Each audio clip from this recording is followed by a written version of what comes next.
was a hot day across Colorado. We tied a record here in Denver and flirted just below 100 degrees.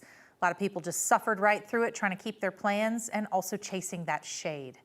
Thanks for joining us. I'm Jennifer Meckles. For some people, though, that heat became dangerous today. At the Pikes Peak Regional Air Show in Colorado Springs, more than 100 people needed treatment for heat-related illness. 10 of them even went to the hospital. The Colorado Springs Fire Department says they treated everyone else on scene, things like heat exhaustion and dehydration. The temps were in the low to mid 90s in the Springs today, plus that blacktop gets even hotter. And tomorrow, the National Weather Service has already called a heat advisory for El Paso and Pueblo counties. Corey Reppenhagen joins us now. We knew it was hot. It's even worse when you're sitting on one of these blacktops. Dangerous, even. Exactly. The temperature around those blacktops, like a tarmac or a parking lot, can be up to 50 degrees hotter than the actual air temperature. So that heat exhaustion, absolutely rough on the body. Here's the high temperature. That record that we tied today was 98 degrees. Last set in 2020. We've hit 98 a few times on this day, but haven't been able to make it up above that. We were close to 99 today. We have a very active radar out here towards the western slope here. Some strong storms moving through, but there are no warnings in place. A few scattered showers out here, just bringing a few drops to the Front Range, but we are not expecting any rain until tomorrow afternoon. Here's your forecast. High temperatures across the Front Range in northeast Colorado today, or for tomorrow. We're looking at another hot day out there, and we'll be tracking an extended heat wave. Temperatures above the average for about 10 to 14 days. But monsoon moisture each day will bring some clouds and some cool off each day, and we'll be tracking that flood potential going into especially Sunday and Monday. Corey, thank you. After more than 2 weeks, a wildfire that's been burning west of Loveland is now fully contained tonight. The Alexander Mountain Fire started July 29th. It burned more than 9,600 acres, destroyed nearly 30 homes. Again, fully contained as of tonight. The sheriff's office says that fire was caused by a person. They don't know if it was accidental or intentional yet. Fire crews will continue to be in the area working and monitoring for any hot spots. And park rangers had to rescue a man who took a fall in Rocky Mountain National Park this week. Happened just before noon on Friday. Park rangers say the 70-year-old man fell 15 to 20 feet near Estes Cone. They were able to rescue him with the help of the Colorado Army National Guard helicopter. He went to a local hospital. Not clear how he's doing now.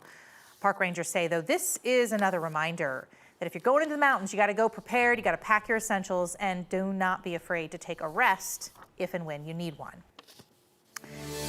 One mom is still waiting for answers after her son's death more than 2 years ago now. And while she waits for progress on this case, she has a new way to honor his memory. 9 News reporter Rhea Jha joins us in studio with an update on this case, which is out of Southwest Denver. Rhea. Jenny, someone killed Timothy Chavez back in January 2022. 2.5 years later, no arrests and really not much of an update. Timothy's mom says he deserves much more than that. Come on, guys. Gathering everyone together. I want all of the kids on a corner. All of Tim's kids on a corner. Is what Roberta Mascarenas does. Here. They're celebrating a new headstone for her son, Timothy Chavez. So this is really important so the kids can have somewhere to come and talk to their dad. So I got 5 balloons because he had 5 kids. But she's not sure if celebrating is even the right word. It's not going to take away the pain. But he deserves to have a place of peace. 1, 2, 3. Just that I loved him and he didn't deserve to die that way. Well, I shouldn't say it. He was murdered. In the Crime Stoppers bulletin Denver police released 2 years ago, they said Timothy was murdered in his house. For Crime Stoppers, if anybody knows anything, for a $2,500 reward, $2,500, my son was worth more than that. At the time, the family found out he was shot 6 times. But other than that, there's been no new information since. And I know somebody knows something. It's been a long 2.5 years waiting. As the years have passed, the loss hasn't gotten easier for anyone. Timothy's youngest daughters are 8 and 10. And Jasenia, she just says she doesn't smile anymore because she misses her dad so much. Roberta says she's lost hope of someone coming forward and needs to focus on holding her family together. Thank you. Thanks for coming. Okay, I love you too. See you later. Okay. Thank you. Knowing she herself will never fully heal. But I love you, Tim. You know that. He'll always be in my heart. It's just a little broken now. If you know anything about Chavez's death, you are urged to call Crime Stoppers. Rhea Jha, 9 News. Rhea, thank you. Weeks after a 14-year-old girl in Aurora was killed in a shooting at a birthday party, police say another teen was the one who opened fire. Kamaya Cleveland was shot in the backseat of a car, leaving the party at a park in Aurora on July 6th. This week, police arrested a 17-year-old girl who they say killed Kamaya and hurt 2 other teenagers in that same shooting. I'm grateful that there's been an arrest made, but it's not enough. At this point, we need to make sure that she spends the rest of her life in jail. She took my baby's life, so her life should be gone too. The suspect is being charged and as an adult is facing 29 counts, including murder. There's a portion of Highway 285 back open tonight after a bad car crash shut down the road for several hours today in Park County. Colorado State Patrol says 2 cars crashed west of Bailey between there and Shawnee just after noon today. CSP says 1 car crossed the double line, the center line, hit the other. 1 person went to the hospital. CSP says they're now investigating that crash. They do not believe that speeding was a factor. A new law in Colorado is supposed to help with traffic flow and keep motorcyclists safe. But in these first few weeks, law enforcement's watching to see if bikers are actually following this law. The new lane filtering law went into effect at the start of the month. Bikers can move through car traffic under this law only if, and this is important, only if the car traffic is stopped at traffic or stopped at a red light, but they gotta be stopped.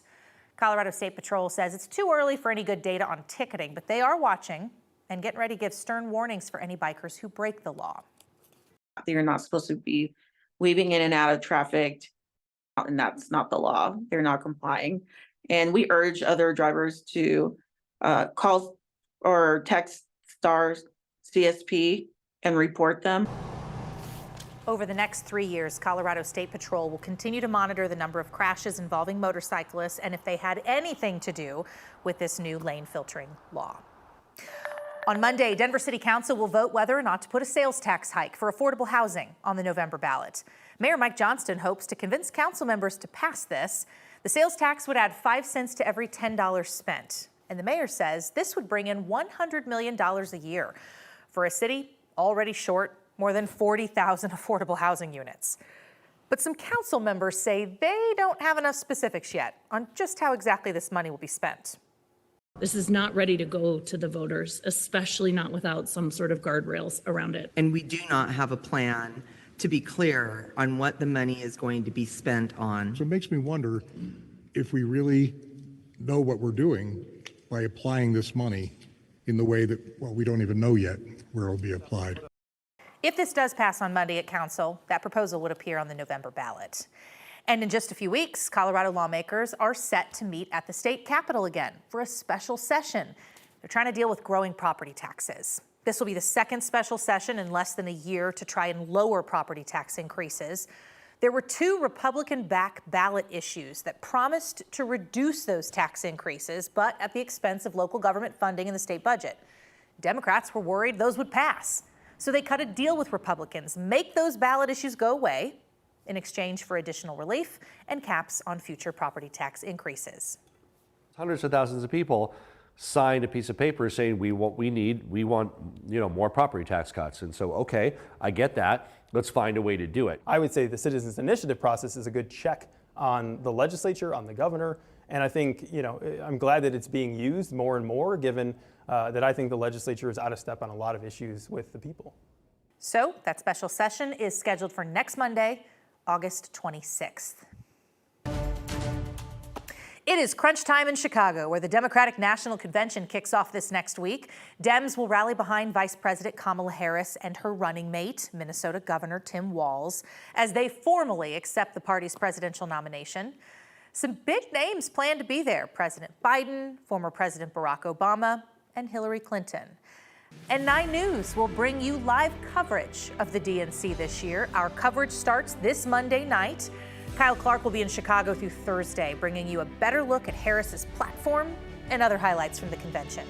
You can see that coverage right here on 9 News and 9 News Plus.